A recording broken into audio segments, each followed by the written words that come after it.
Okay, good evening. Um, why Acharis Hayomim? Now, the truth is, when I thought about that title, it was based upon this week's Parsha, because the Parsha has in it a reference to the end of days. I did not think about the end of 2025, which is also Acharis Hayomim, temporary one. The new year has started according to their calendar, but we're focusing more on this week's Parsha. And it's interesting to point out, first and foremost, that this is probably the most obvious and you know most manifest illusion, or actually not even an illusion. It's talking about Achris Yamim. I mean, end of days. Is there an end of days? What's it supposed to be like? We know Nevuah talks about Gog and Magog, and we talk about Chavli Mashiach, and there's been already four exiles, and we're waiting for the final redemption. And even people who believe don't necessarily believe that we're that close to the end, and it's up in the air, and it's a lot of confusion, a lot of doubt concerning it. But here in this week's parsha, you actually have a direct reference to Achris Yamim. Yaakov Avinu says to his sons, sensing that his death is near, although the Gemara says he doesn't die, but at least his time to check out. And he calls together his sons, and he says to them, right? This is the pasuk, Vikra Yaakov El Benav, V'yom asfu b'agid lechem es asher yikra eschem be'achrosim. Literally, that come to gather together, and I'm going to tell you through Nevuah what's going to happen to you at the end of days. And we're all hanging on, the edge of our seat there. It's a cliffhanger, except that we don't get, what we paid for, so to speak. He didn't deliver, not to them apparently, and not to us. Rashi pointed out we wouldn't know, right, if it wasn't for the fact that Rashi says something, because we could just assume that he did it and then moved on to bless his sons. It's not clear from the pasuk that he didn't actually give it over, because there's nothing in the pasuk where Yaakov says, "Oh, I can't do it. I just lost the prophecy. I wanted to, but I can't." That's all the Gemara, right? Rashi brings the Gemara down in Medrash because he feels it's important for us to know, because maybe he knows it. We're all going to start looking through all the pages, looking at the answer, because it's the most valuable information known to mankind. And Rashi brings down and says that the Shechina was hystalic. The Shekhinah left him. He doesn't actually say he lost the prophecy, which raises the question: did Yaakov know it in the first place? Did Yaakov know it and still knew it after? But when the Shekhinah left him, did he realize he wasn't supposed to give it over? Or was he didn't know it himself, and he was expecting to get that information when it came time to tell his sons what he wanted to tell them, and in the end was disappointed too that he couldn't get that information, because the Shechina was the Stalik. But it doesn't say that the Nevuah was taken away from it. It doesn't say that he didn't have the Nevuah, just that the Shechina was the Stalik. And the truth is, this is the second time in the parsha this happened. The first time it happened was back at the beginning, when it starts off that Yaakov realizes he's not going to be living for very much longer. And even though it says that the reason why his life was shortened, he died at the age of 147, which means he died 33 years earlier than his father Yaakov, Yitzchak, and 30 years earlier than not 33, 28 years earlier than Avraham, because he complained to Paro. He kept the words, right? There are 33 words that he used when Paro said, "How old are you?" And he said, "I'm only 130. I haven't even got to the age of my fathers yet. Boy, what a rough life I've had until now." So that fetching classically is explained as that was the reason why he didn't live until 180. But that doesn't fly in the face of Kabbalah, where basically that a person's day of death is known before they're even born. Of course, Baruch Hu has already arranged it. We may not know what it is, but it's already there. The person basically, for the most part, never dies before their time, even though people die young and they die early, but it's to us. To us, it's early, because we expect that person to live a long life. We expect the person to live 75, 80, 90 years of life, unless, God forbid, they get sick. But even still, we hope they'll get better, because that's our idea of it. Someone has a miscarriage, Rahman Islam, or a child dies very young. It's tikkun. It's what's meant to be. This is a side point. This is not the topic right now, but the okay, there shouldn't be any passcode. Um, they should it should miss it should whoever someone has to, I don't have it right now, so actually but let me see what how to do this. Okay. Um, get with the copy the link. So I'm going to put this in the chat, and anybody wants to forward that to somebody else can. Okay. Doesn't show the passcode. I'll send that out. Oh, sorry. Um, but it will be up anyhow. This is being live streamed to YouTube, so the entire share is going to be on YouTube when we're finished. So if anybody misses it tonight, you can watch it there instead. B'ezras Hashem. Anyhow, moving forward, that the idea, the point basically is that here there's the passcode. Someone else got the passcode. Good, thank you. But the point is like this: that a person really can't die before their time. So it's all what we call Lilus, is what Akash Baruch Hu planned. Yaakov had to die when he did die then, and there's even Kabbalistic significance to his age. He comes at 130, corresponding to the 130 years that Adam Arishon was doing tshuva and creating souls that had to be rectified. And those souls came back as the Jewish people in Egypt and the Erev Rav, and it's a long, big story, which I've covered before in the past and written about in books, and we can go over that at some point in time. But just the point right now, at this moment in time, is that Yaakov didn't die before his time, and according to the Gemara, didn't die at all. Right? Yaakov lo meis, that he just moved to a different stage, a different level of reality, and that's why the last part of his life, the priest says, is 17 years, because 17 is the gematria of the word tov, which is used first with the Or HaGanuz, which is the eternal light that for tzaddikim masid lavo. And Yaakov just sort of like, he migrated, so to speak, spiritually to a higher level of reality. So, he didn't die. However you want to look at it, doesn't make a difference. There's different, but that's the basic idea. Anyhow, so sensing that he's going to be leaving this world from the present form he's in right now, he calls for Yosef, who of course brings Ephraim and Menashe and Ephraim, to get brachas before Yaakov goes. And Yaakov's eyesight is not so good, and Shad is always like misleading us. It's there for those who don't want to go any deeper, but it's not the story. Usually, you have to go deeper. But anyhow, what happens? And Rashi actually provides that. Rashi, he explains that Yaakov says, "Who are these? Who are these?" So Pshat is he can't see them, but he's got to assume that they're Yosef's sons. They are his grandsons. He probably recognizes the voices and probably recognizes, touch them and all that. So he has to know who they are. So why is he saying, "Who are they?" Right? So Rashi explains, because again, the Shekhinah was nostalgic. Right? It was taken away from him. Why? So Rashi explains, because it really bring the Gemara down, or the Medrash, that because from Ephraim is going to come some, Yeravim, certain people who are not going to be good for the Jewish people, and from Menashe too. So in allusion to the fact that they're not going to, have completely kosher lineage, so therefore the Shekhinah seemingly didn't want to bless them, and therefore Yaakov said, what's going on? Why is this happening? So Yosef took it to mean that maybe that he had to prove that he was authentically married, right? So he went and he got the Shtaerison and the Kesuva, because apparently they did that anyhow in those days, or whatever it means, and he proved. And then he prayed for Rachamim. He davened for Rachamim.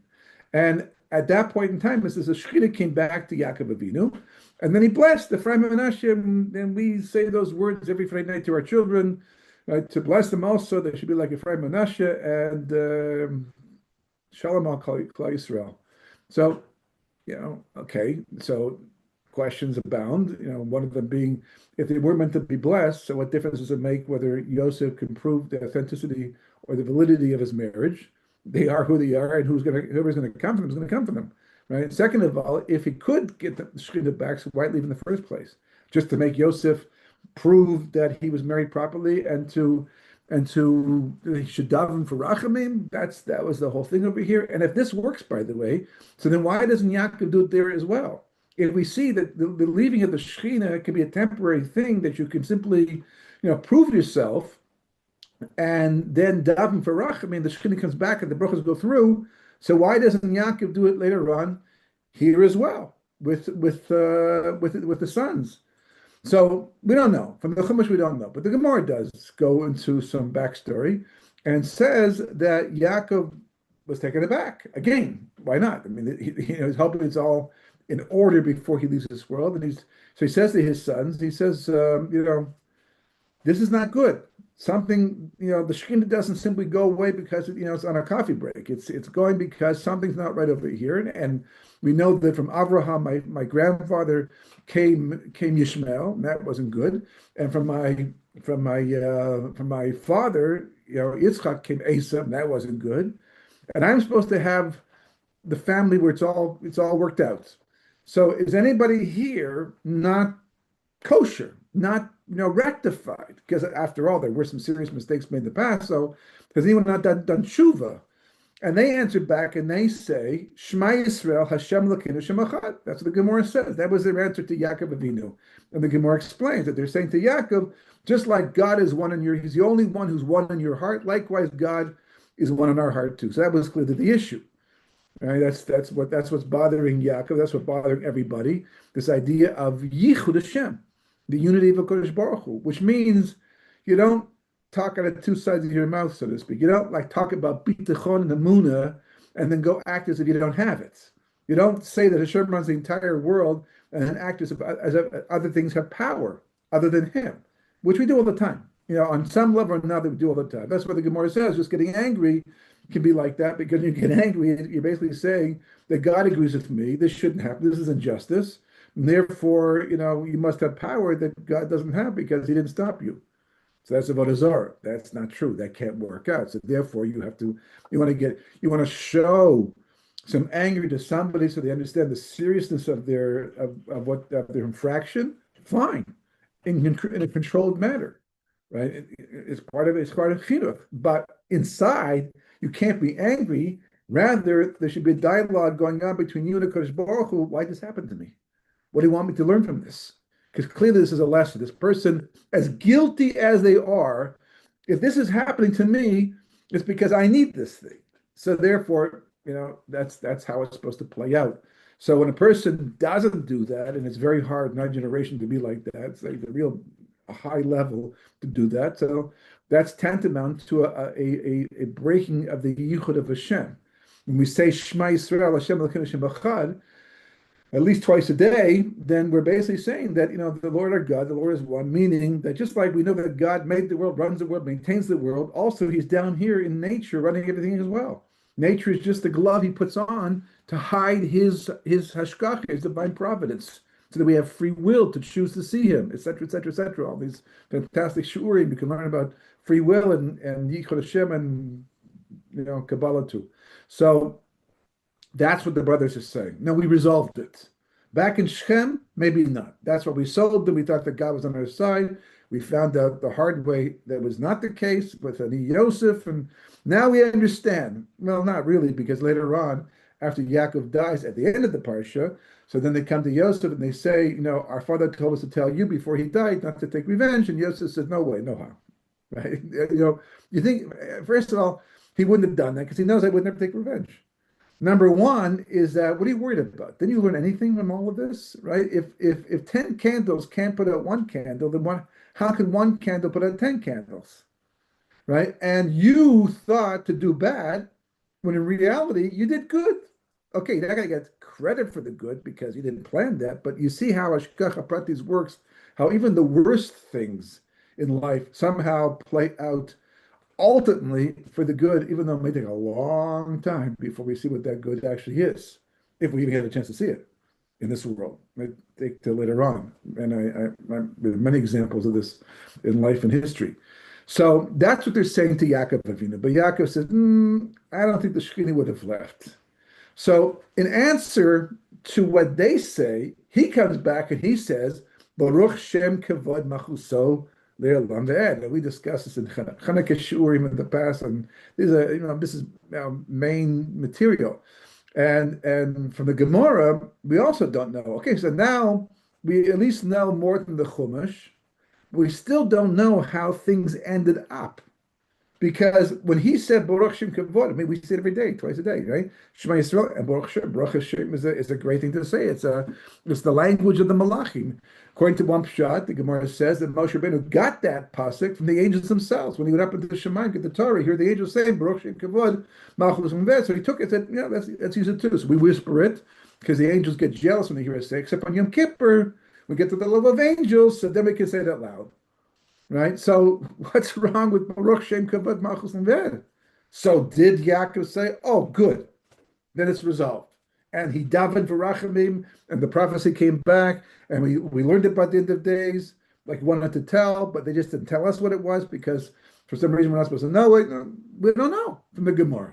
The Gemara doesn't say how it ends up. But the Zohar does.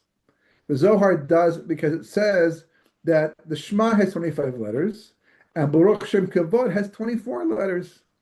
And Yaakov Avinu wanted to give it 25 letters, but did not, because the Yichud, what's called the Raza Nenusa, the Sod of unity of God, was not yet in the world at that time, and would not be in the world until the Mishkan was finished, of course, the 25th of Kislev, which is the day of Chanukah. And then the first verse of a Yikra, after it says Vayikra Hashem al Moshe, the last part of that verse has 25 letters in it. And the 25 letters correspond to the 25 letters that Yaakov wanted to give to Baruch Shem Kavod Malchus Mved. Okay, so that seems to say that Yaakov held back, meaning that he wasn't convinced. And we see proof of why he shouldn't be convinced, because the brothers did obviously not get the full message, because that's why Yosef cries, because Yosef said, ugh, if you had only got the message, this would have been it. This would have been the Geula. And we could have gone back home now without going through Egypt for 210 years. But now that I see you didn't get the message, we're now in for a long, hard, harsh exile. And why not cry over something like that? So that's the way the Zohar seems to play it. But it doesn't say that Yaakov had a taina on his sons because of it necessarily. That's the implication, right? That he didn't give it 25 letters. That somehow, the missing letter, right? Was because of history, whatever. But it was missing, meaning that it's not perfect. It's going to have to be perfect. So I don't know how many people have seen that Zohar. I mean, obviously, lots of Kabbalists have, but in all the years of looking around, I've never seen anybody to date. I mean, I'm sure someone has. There's lots of Sforim I've not seen, right? But I'm sure someone has noticed and asked the question, okay, which letter would Yaakov have given Baruch Shem Kavod Malchus Mved? Because usually, when you're going to add a letter, it's because, it's like Pinchas, for example. Pinchas gets a yud, but the yud was always there. It just wasn't written. So it was paid nun ches samach. So Kadosh Baruch Hu was megala the yud, and he brought it up because it wasn't visible. So now it's visible in his name, and it alludes to all kinds of things. Right? But here, when we write, Baruch Shem Kavod Malchus Mved, all the letters are there. It could only have 24 letters. There's only 24 possible letters in that phrase. So where was Yaakov going to add the extra letter? The only place you could add it is at the beginning, in advance of the word Baruch, and you add a vav, right? U'Baruch Shem, or V'Baruch Shem, U'Baruch Shem Kavod. So you would actually say, Shema Yisrael, Hashem Elokeinu Hashem Echad, U'Baruch Shem Kavod Machved. Vav, of course, being a conjunction, is the word and, meaning like this is true and this is true too. We don't say it like that. Instead, we say Shema Yisrael, Hashem Elokeinu Hashem Echad, pause, Baruch Shem Kavod Malchus Mved, as if they're two independent statements. And they are. Because the Zohar says they're actually two yichudim, two unification of God's name. Right? One, the Shema, right, says it outright, the Lord our God, the Lord is one, is actually what's called the Yichud Elyon, right? The upper Yichud of the angels, the level of the angels, where it's 100% clear that God is everything. They're not fooled by anybody down here. They live in Shemayim with the Kodesh Baruch Hu. They might ask God and say, "Why is this happening? Why are you doing this?" But they know it's Him. There's no question in their mind, so to speak, about that. Down here, right, in the lower levels, especially after Moshe broke the first set of tablets, and we're holding on the second set of tablets, and we're down the world what's called Torah's Bria. So, but Bria, Yitzir, and Asir, these lower worlds. Down here, things happen in a way. We have Hester Panim, the hiding of God's face.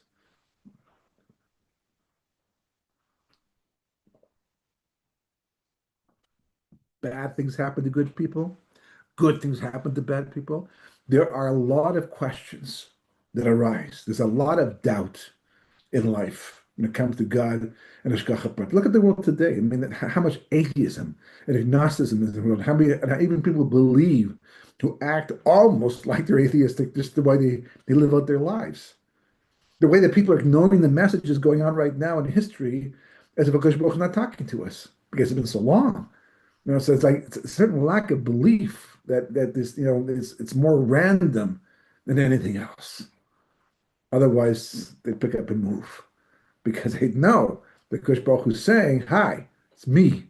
I'm coming back. Tanakh is coming back." We're moving now to the final stages of redemption. You might want to be in the right place at the right time. But if you don't hear that, then in a sense, you're kind of like saying the history is random.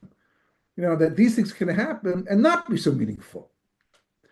You have other meanings, you have to justify it. You can't just say, well, that's what suits me, right? You have to find a source for that. And all the sources talk about how things are going to play this way in terms of redemption. And of course, kibbutz galuyos is a major aspect of the final redemption, so much so that the Gra back in his time already devoted his life to carrying it out, to setting it up. And then we just lost interest along the way because we got so successful amongst the Gentile populations. If Europe had remained Europe and America had not become so friendly, or any of the other countries, and anti-Semitism was rampant the entire time through, believe me, we'd all be clamoring to get to Israel. But the fact that we could embed ourselves so much in Western society, especially, that's the only reason why we're not paying attention. Not because we have proofs and prophecies to support that. There's no prophecy that says, "And thou shalt stay amongst the Gentile nations as anti-Semitism grows, and wait for God to come get you." Doesn't say that anywhere. Although Rashi does bring down and say it's so difficult as kibbutz galuyos, it's as if God has to go and get all the Jews by the hand, which is not really a complimentary thing.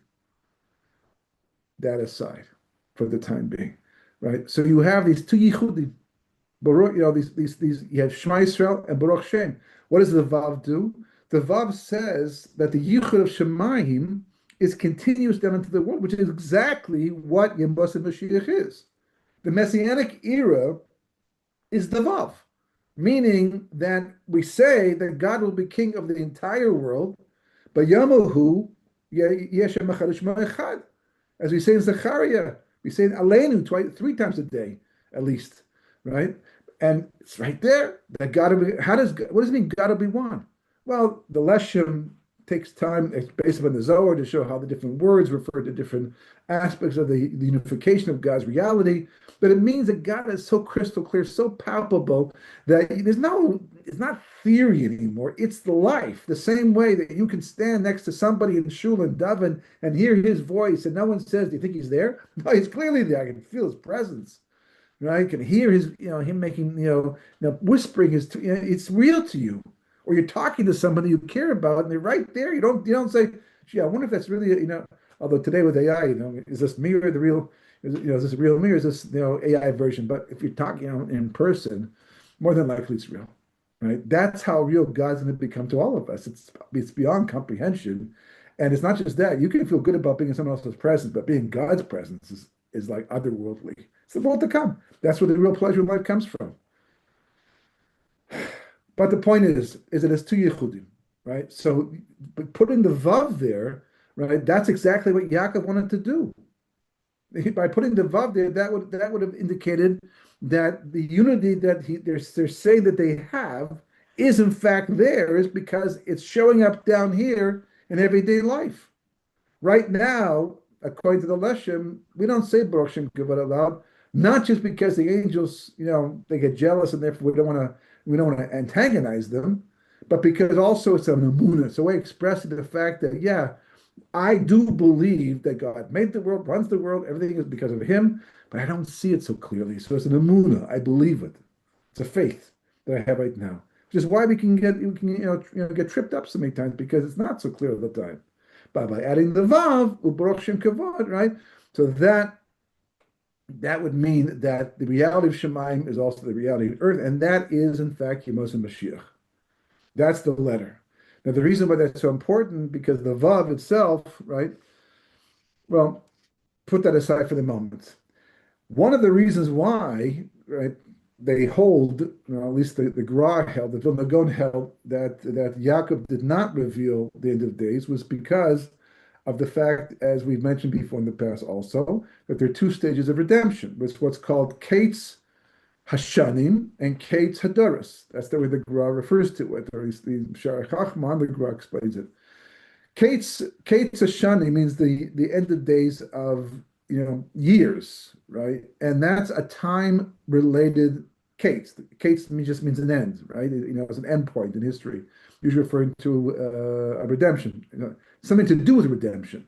Not necessarily the whole redemption, because the Gra explains there are two parts of redemption. There's Mashiach and Yosef, Mashiach and David, right? There's also what's called the Pekida, where Kodesh Baruch Hu do something to indicate the redemption's coming, but not it can be a flash in the pan, as they say, right? It could just something that's redemption oriented, but then it kind of goes away, or it doesn't pan out the way people thought. Like, for example, the state being given back or being formed in 1948, which we talked about before in the past, why it's so geula oriented, and yet here we are fighting for our life once again and fighting for justification, to justify our existence to the rest of the world, and for land that belongs to us. So it didn't really, it didn't become the final redemption we hoped it would become back in the beginning, but there's no question it's part of the redemption process. That's a Pekida. That's Korish letting the Jews go back 52 years after being exiled and starting work on the second temple, only to stop after the foundation was built.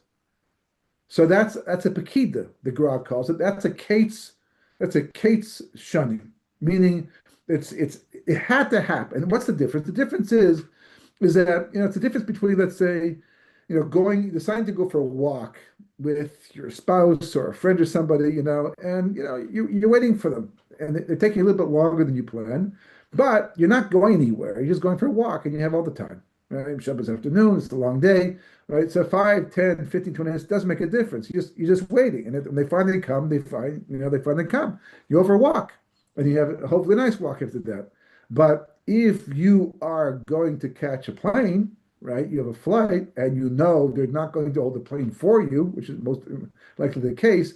So then it's no longer like, okay, whatever time it takes. It's taking a long time, so I'm going to sit down with a book in the meantime. I'll wait to come down, wait to come out, right? But not when it comes to flight. When it comes to flight, where are you? We gotta get going. The taxi's here. We're gonna be, we're gonna be a huge lineup, and we'll miss our flight in the end. That's a Kates Hashanim. Meaning that there's a specific time in the history by which something has to happen, and because of that, it puts pressure on everybody else. When it's not Kates Hashanim, right, then there's no pressure, right? But the music changes. Once a Kates has to take place by a certain time, 1948, the state had to be given, the land, forgive the state, the land had to be given back to the Jewish people, the land itself, to Klal Yisrael. And so the Holocaust took place in World War II. Because to make that possible, we had to go, that was the threshold. Otherwise, it wouldn't have happened. Otherwise, it wouldn't have happened. It didn't just happen to happen then. No, that's the sequence of events. So that's what a Kates does. A Kates says, by this time, you have to be at a certain point, and if you're not, I'm going to increase the slavery. As Moshe says, ever since I came down, it got worse. You call this redemption? And God says, yes, I call it redemption because the time is time to go out, and they're not ready. So I'm just getting them ready. I'm speeding things up by increasing the slavery. That's a case of shunning. The second case is called case of Doris, which means the stage of Geul, which is the final stage, Mashiach ben David's stage, that's dependent upon where the generation's holding, the people themselves are holding. And since that's not time related, the Gra says, you can't calculate it. It's not that God doesn't want to tell us. He does want to tell us, but he can't, so to speak, tell us. I mean, he can do anything he wants, but Keel, that's a system he set up. He can't tell us because it's not, there's no date, so to speak. It's dependent upon where the Jewish people get to by a certain time, and then you also can have events that push us either suffering or good, whatever. It can work either way. But Hashem will do things to get the generation ready, and that can't be calculated. So that's why the Gra is saying that if Yaakov Avinu only wanted to be Megala Ketz Shanim, so that he could have done it was taken away. But if he wants to be Ketz Doris, then he couldn't, because even God Himself has not articulated the date. It says to Himself, it's in His heart, but his mouth has not verbalized it, so to speak. So therefore, we don't know what it is. So that's why Yaakov couldn't give it over. Depends on the type of case. Others say that it can be revealed, but only to a certain level in the spheres.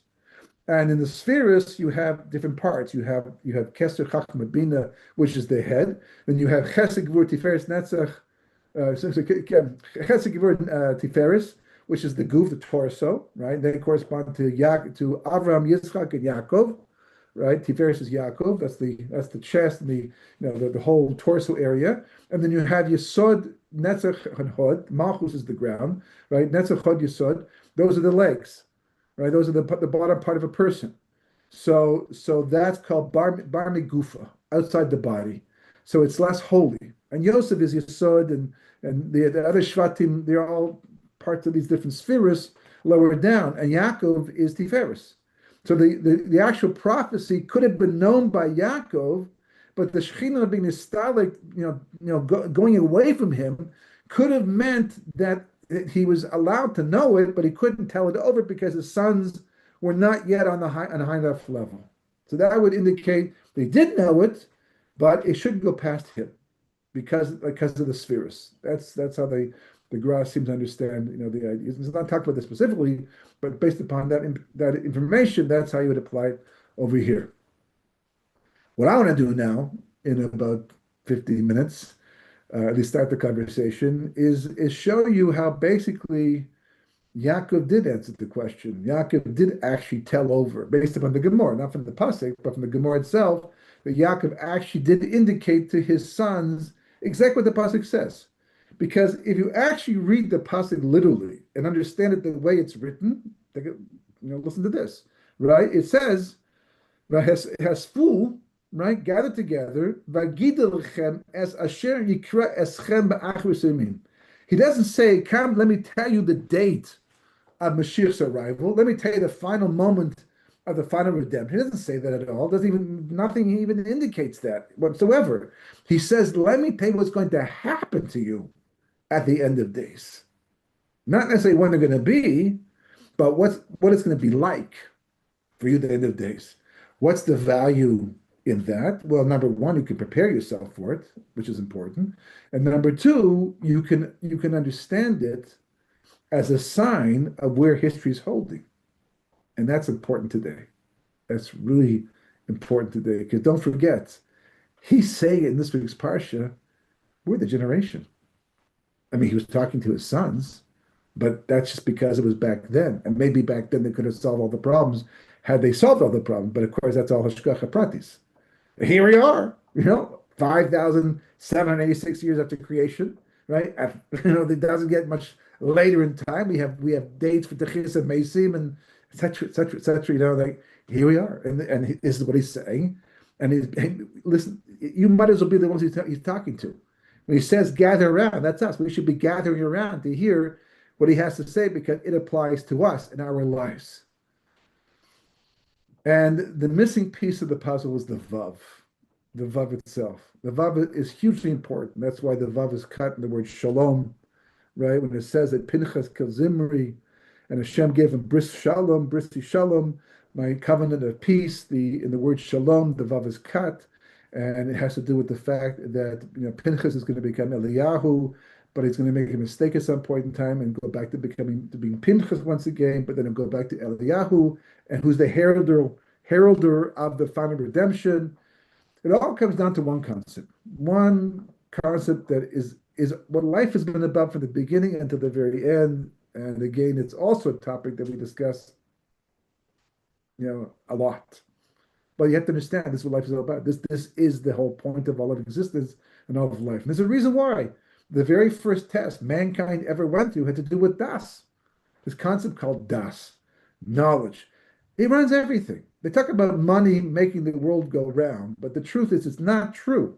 Money certainly helps the world go around or stop it from going around, but it's not, the bottom line is it has to do with dust because there are people who go to the moon almost to get money. That's only because of what they think is important, how they understand and appreciate life.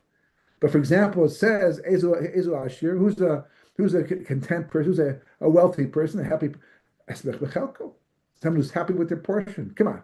How many people could just hear those words? Oh, okay. I guess I have to be happy with my portion. My neighbor's got a brand new car. I don't even have one, right? So I'll just have to be happy with the fact that I don't have a car. Just like that. Smile the entire time because I'm so happy I don't have a car. I'm so happy I don't have money to pay the bills. Just that's how it, takes a lot of work, but it's going to be a function of das, what you know and what you understand. You're not going to be smech bechelkacha until you have the certain type of das. Das runs or ruins a life. The lack of it ruins. The Gemara says one of the main signs that Mashiach is imminent, Ben David is about to come, is Emes will be near theirs, will be missing from the world. Why is that a sign? That truth should be, because that's the whole point. If history is about das and the final redemption is really just an infusion of dust, because that's what the Navi says. The world will be male deya. Deya, the hearts will be male deya, das elokim. And Shlomo HaMelech says that if you pursue it like silver and buried treasures and das elokim, you will find, as if that's what we have to find. That's the whole goal in life. This idea of das, atachon el adam das, Moshe Benu comes from the das. His soul comes from the level of das up in the spheres, which is why he's the power to redeem. Mitzrayim, right? Which is Meitzer Yam, as we spoken about before. Meitzer means to confine, it's a border, it's a boundary. And Yam is the gematria of 50. And 50 always alludes to the Nun Shari Bina. And Bina is the sphere that provides the light that becomes das, the knowledge that fills a person, that allows him to see the world, as the Gemara says, with the Oregon News, Adam was able to see from one end of the world until the other end of the world. And it's all Hanukkah related, 36 and all that, but that quality of life is dependent upon quality of das, this knowledge. And it's interesting because I'm writing a book about this right now, actually called Das, the Only Frontier, and about halfway through, so far, and God willing, be finished soon as Hashem. But in part of it was to look. I looked up using AI knowledge, right? And what is knowledge, and to see what the world thinks about this idea. And AI, in its creative way, answered by saying it's one of those deceptively simple words that people seem to think is like just knowing, but it's a lot more than that. And they give you all these different definitions of philosophers of what knowledge actually is. How could something so part of everyday life, so simple, be so sublime? In the end, well, there were two trees in the Garden of Eden, Eitz Das Tov, right? Tov Ra, and Eitz Chayim. And the truth is, in the beginning, there wasn't even an Eitz Das Tov Ra, according to Kabbalah. The pshat in the pasuk is the pshat, right? But the Kabbalah behind it is that there was no Eitz Das Tov Ra in the beginning. There was only Eitz Das Tov, because the light had only come down so far. The light of the dust had come down so far, and it was non-corruptible at that point. You couldn't corrupt the light. Adam, in his eating from the Eitz Das Tov Ra, which is not simply taking food and eating it, that was already the end of the whole process. He was contemplating, thinking, and understanding, and working with it, trying to fix the world with it. He was a very sophisticated thing that he did. Mistake, but sophisticated. And he drew the dust down into the lower world, but it was a world that had evil in it, or the potential for evil in it. And it's like anything else, person has a certain amount of information, and that information, like the internet, is a great case in point, or AI. I mean, it's frightening to think about all this power that AI is giving to people to replicate and to create and to to use their imagination to accomplish things that we never would have thought of before. And it is, in the hands of the right person, it's a very powerful tool and device. But in the hands of the wrong people, whoa. The internet itself was already a dangerous weapon in the hands of evil people, but AI in their hands, who knows? I mean, according to military strategists, that the Third World War, if it does happen, and they seem to claim it's a lot closer than people think, or they seem to know, but they said that if it happens, more than likely it will be because of AI. That AI will put, because the automatic response systems that they have in order to be able to, because things happen so fast these days with the technology and the destructive power of bombs and every, and then you factor into that human ego and stupidity, because we have a lot of that, right? It was Einstein's famous quote: "There are two things that are infinite. One is the universe, and one is human stupidity. And I'm not sure about the universe," he said. They don't know for sure if he said that, but whoever did, and that, so the hands of the wrong people for sure. But it all comes down to this idea of dust. And again, as of 1990, because every day of creation corresponds to a 1,000 period year of history. So you have Chesed, the first day of creation, corresponding to the first 1,000 years. Gevurah, the second, and then finally the sixth day of creation, corresponding to our millennium, from 5,000 to 6,000.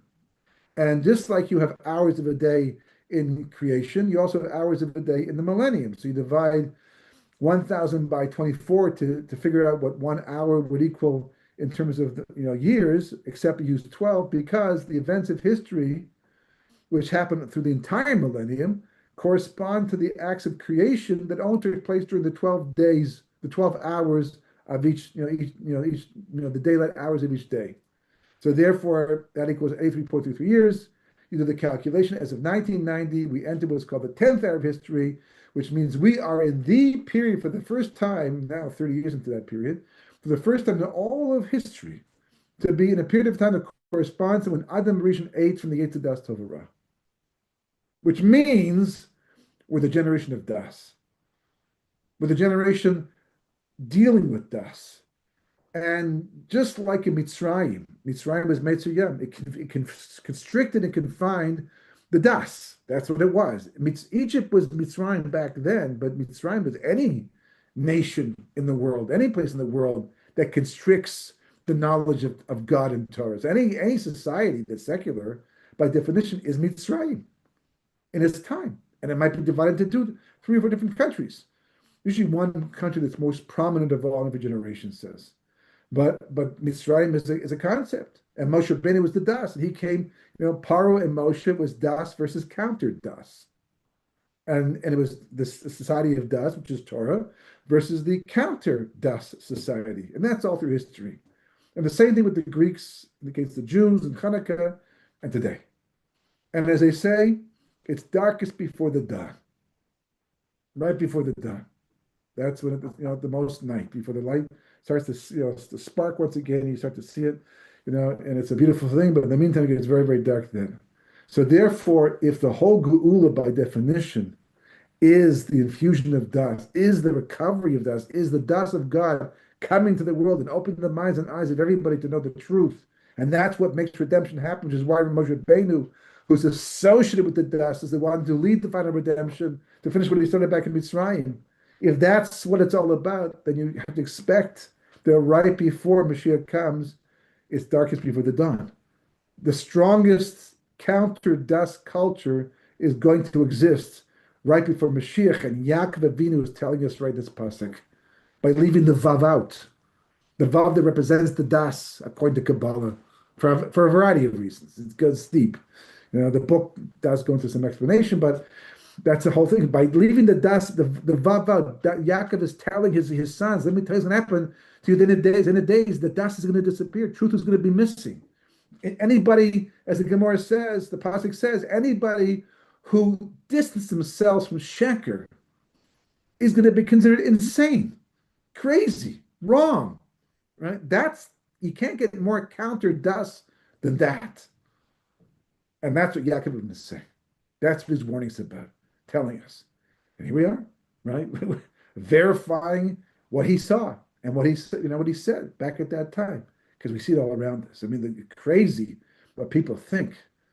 My friend who lives in New York was telling me the other day that he teaches at a night kollel for Bali Tshuva, people who trying to get learning into their lives. They have these night kollels. People work all day long, come at night time to learn, so they call them a kollel, which is nice. And he was talking to a security guard at the door who was not Jewish. He was a Christian, and he was talking to my friend. Wow, the world is so crazy today, literally crazy. People say what they think, what they do, And he went on to say other things too, but that was the gist of the conversation. He saw it, he recognized it, and he pointed it out, And it wasn't a chiddush to my friend, right? But it was kind of a chiddush to hear someone else outside the Jewish people to see it so clearly and talk about it. But he doesn't understand. That's the biggest simon we have, that we are so close to the end. I can't tell you. Because the fact that Das is so missing, that the truth, these are predictions from 1,500 years ago. And here they are in everyday life, right in front of our faces. And we get used to it, we adapt. That's a mistake. Take note. That's what Yaakov was trying to tell us. He was trying to help us out, prepare us, so we could survive it and avoid the problem. And no, it's not random, and that God has walked away somewhere. No, on the contrary, this is the darkest part right before the dawn. You know it, and prepare yourself for it. And also make a point of making sure you get the right das. Saras Tovas, Good Shabbos.